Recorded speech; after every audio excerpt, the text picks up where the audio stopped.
Hello, wonderful person. What if I told you that you were primed from birth to believe lies and fall for gaslighting? And what influenced you to fall for the narcissist lies is the same reason why humans run the world, which explains why so many narcissistic people are in power. Let me show it to you.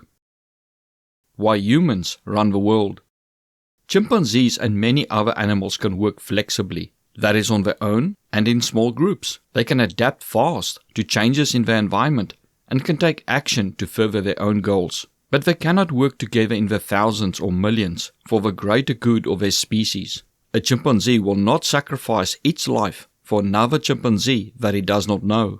Ants and bees can work exceptionally well in rigid structure, in large numbers, and will sacrifice themselves for the greater good of a species. They will willingly die for another ant or bee it has never met. But they cannot work flexibly in small numbers where they quickly adapt to the changes in their environment by ignoring the rules of a colony.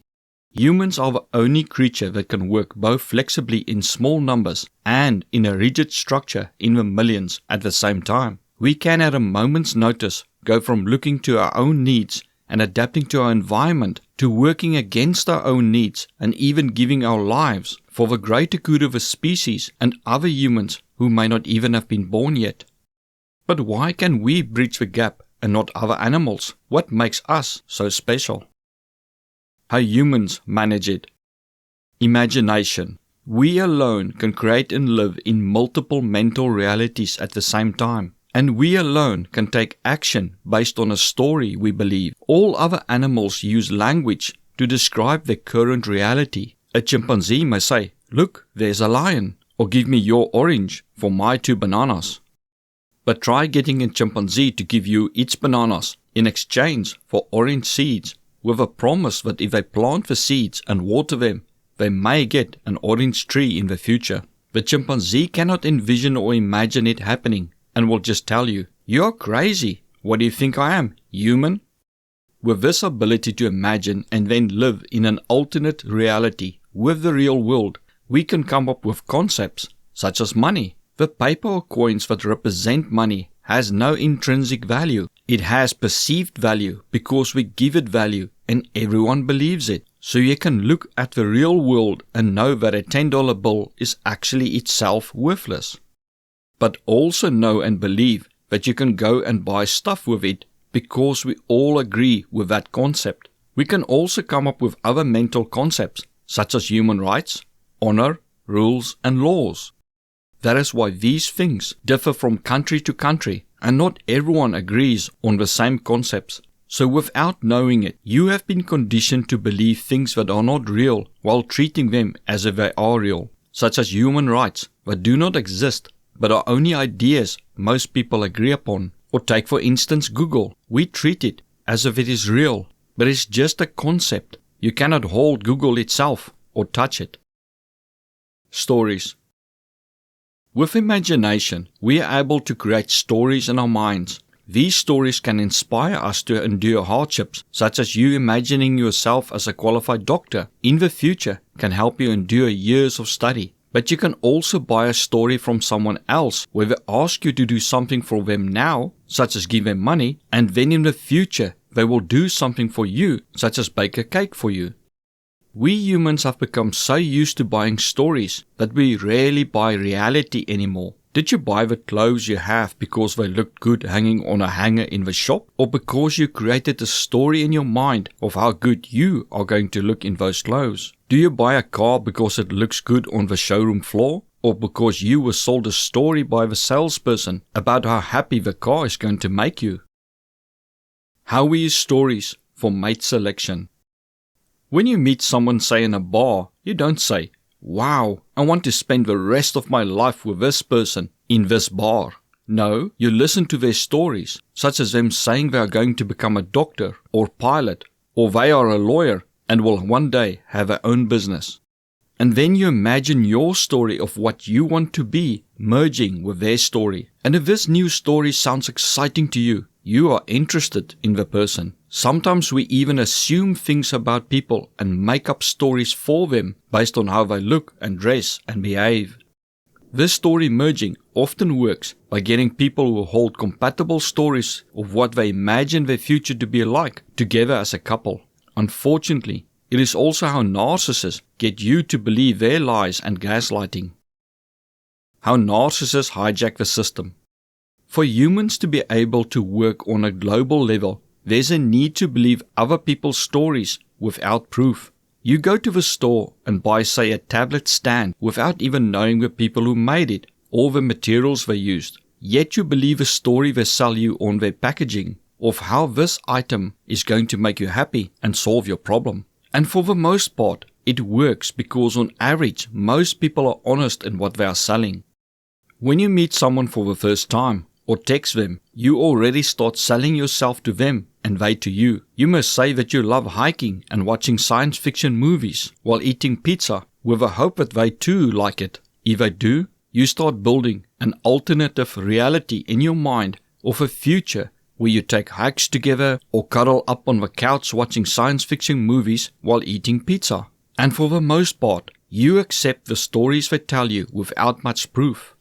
When last did you ask a person to list the last 100 science fiction movies they watched to prove they love science fiction movies? Or ask them to prove they love to eat pizza? We don't do that because the whole system of global expansion and trusting people in other countries who make stuff we buy on blind faith will fall to pieces. We will be like chimpanzees who can only interact with other chimpanzees who it knows intimately and trust through experience. The narcissist knows this and uses this blind trust of us to believe in stories with no real physical evidence and our ability to ignore reality while clinging to a story. They don't sell you who and what they are in hopes you like them. They listen to what you are looking for and then sell themselves according to those requirements. If one chimpanzee hits another one, no other chimp is going to believe that he is a good chimpanzee. Yet we can see a person treat a server badly or listen to them tell us how they nailed their ex financially while we believe a grand story they tell us of what a wonderful person they are and how happy we will be with them. And we do this because we have been conditioned by large corporations and advertising to believe more in the stories sold to us than reality itself, such as, buy this object and you will be happy. Most people no longer see the difference between truth and stories or concepts. That is why a narcissist can sideline you, because most people think human rights, decency, rules and laws exist, so they expect others to behave according to these concepts. But these things do not exist, we just believe in them. And if a narcissist does not believe in them, they are not physically bound to behave in the ways we want them to. So while we expect the narcissist to tell us the truth, they have no such belief. Yet they know that we expect the truth from them and use that against us by telling lies, knowing we will accept them without much proof. Unfortunately, the more unpleasant your childhood was, the more likely you are to ignore or reject reality and live in a story world of your making, one where you are loved and respected, maybe. But this also makes it easier for you to keep on believing the false stories the narcissist spins you of how they will change and treat you wonderfully in the future. And the better imagination you have, the more you can liven up the stories they tell you until those stories become so real that you don't want to risk losing them, even if it means staying with a narcissist and enduring abuse. So where does it leave you? The first thing to realize is that you have been sold a fake story by the narcissist of who they are. Thus, let go of the hope of them being who you want them to be. Stop trying to change the narcissist into what you think they should be and look at who and what they are. Accept that they do not think like you, value the same things as you, or even hold the same concepts and stories in their mind. Human rights, decency, honor, respect, and so on are all human concepts that not everyone believes in. A lion does not care about the rights or feelings of a gazelle, just like a narcissist does not care about your rights or feelings. It is fine to believe in stories of a future with you and your partner together, but first, make sure you have the right partner and that they are capable of materializing the stories they sold you. Accept that the person hurting you is narcissistic and is going to behave narcissistically. A lion is not going to stop mauling you because you tell it you love it, and neither will a narcissist. Love is a concept that you and the narcissist have different ideas of what it means. When you accept the narcissist for who they are, you can look objectively at what you have. Then you can decide objectively if you can work with what they can give you, or if you would be better off making plans to leave them. Even if you cannot leave them, realizing they sold you a fake dream allows you to expect bad behaviors from them. Thus, when they let you down, you are not shocked, and when they do not let you down, you are pleasantly surprised.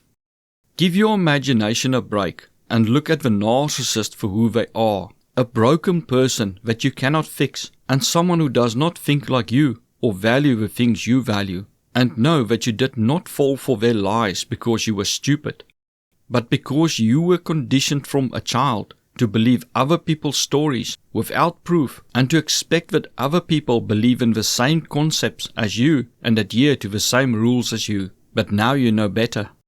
If you found this video informative, please like and share, and also watch the videos shown on the screen.